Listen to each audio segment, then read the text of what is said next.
So what to make of Gillette's latest ad campaign? Is it simply a case of any publicity is good publicity? Did the marketing department do a cold calculation and decide, sure, we'll lose some customers, but we'll gain more from the scandal?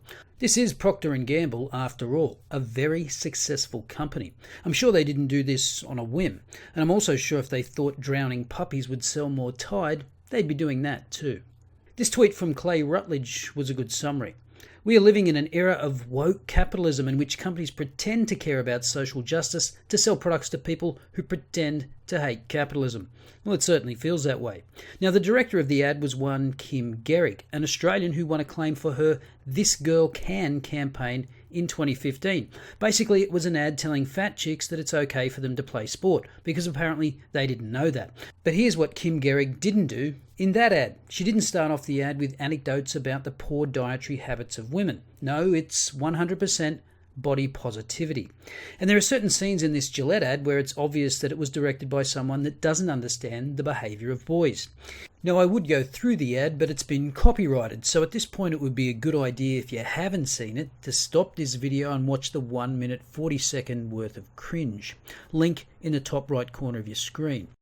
Okay, so assuming you've watched it, you would have seen it started with various men being introspective about the very positive messages of toxic masculinity, sexual harassment, bullying, and mansplaining. And it's worth noting the complexion of the males that are perpetuating these toxic behaviours. Yes, of course, it's the good old straight white male, the last bastion of publicly acceptable bigotry. And later we'll see the complexion of those that are modelling the good behaviour. Now, some have said that this ad paints all men as toxic, as sexual predators, and boys are bullies and harassers in waiting. Now, I'm not sure I agree with that entirely, but you can't escape the implication from this ad that there is something inherently wrong with being male that needs correcting. And how do we do that? How do we be good men? Well, by standing up and calling out bad behaviour. And of course, it is good to call out bad behaviour, but that's a very narrow view of what is, as the title of the ad says, the best men can be. It's also condescending to the vast majority of men who don't need to be told how to behave. There are no images of men performing courageous work, the kind of work that is almost exclusively male, or just everyday men. You know, the ones that build your house, fix your pipes, or repair your air conditioner. Nothing about any of the innovations and scientific breakthroughs that improve people's lives that, again, are mainly the domain of men. No, we see none of that. As marketing professor Mark Ritson wrote of the director, rather than a work of inspiration and aspiration, she delivers a short film that feels vindictive and accusatory. We are not being shown the better path. We are being told we are all on the wrong one and must change course immediately. Men are to blame. You, yes you. It's a poor way to sell razors. Hell, it's a poor way to sell anything. Gillette's ad feels like a tedious, politically correct public health video, the kind of film we were forced to watch in school about road safety before they invented the internet. Never mind making me hate Gillette, it makes me feel bad about pretty much everything. And of course, it's always worth asking, what would be the reaction to an ad that listed off a string of negative female behaviours and asked women to collectively be responsible for correcting those? Like false rape and sexual assault accusations, the weaponisation of victimhood narratives, the epidemic of female teachers banging their underage students, the utter hypocrisy of advocating for equality while at the same time lobbying for special privileges. Now let me sell you a tampon. And can you believe they chose Anna I'm fucking better than you. Kasparian and Terry the Cuck Crews? Remember, Terry Crews gave this cringeworthy performance on the Me Too movement. If you are making anybody uncomfortable, don't do that. It's not that hard. Just if you're making anyone uncomfortable in any way, man, woman, child, stop. You're already over the line.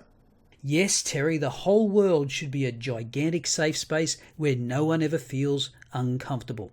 Retrieve your balls from your wife's handbag, bitch. And as I said earlier, this is how you know the director doesn't understand how boys interact. Rough and tumble play is normal and natural, and yes, sometimes it gets out of hand, and an adult, usually a male, will step in at that point. That's how it's always been. Oh yes, did you notice who was modelling the good behaviour most of the time? A cadre of dark knights. Obviously an accurate representation of society today.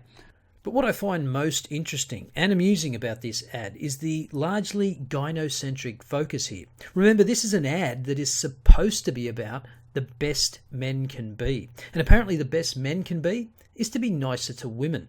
It's the same type of female narcissistic personality disorder that saw The Red Pill, a film about men's issues, as a danger to female safety. Because remember, women are strong and independent and don't need no man except when a man asks them to smile. Then they need men to mansplain to other men that it's not okay for a woman to ever have to feel uncomfortable. Because equality.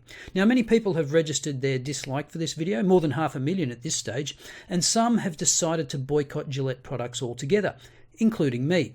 I'm a big fan of the Get Woke Go Broke hashtag, and whilst P&G won't be going broke anytime soon, I do hope this rapidly backfiring campaign accelerates Gillette's already falling market share.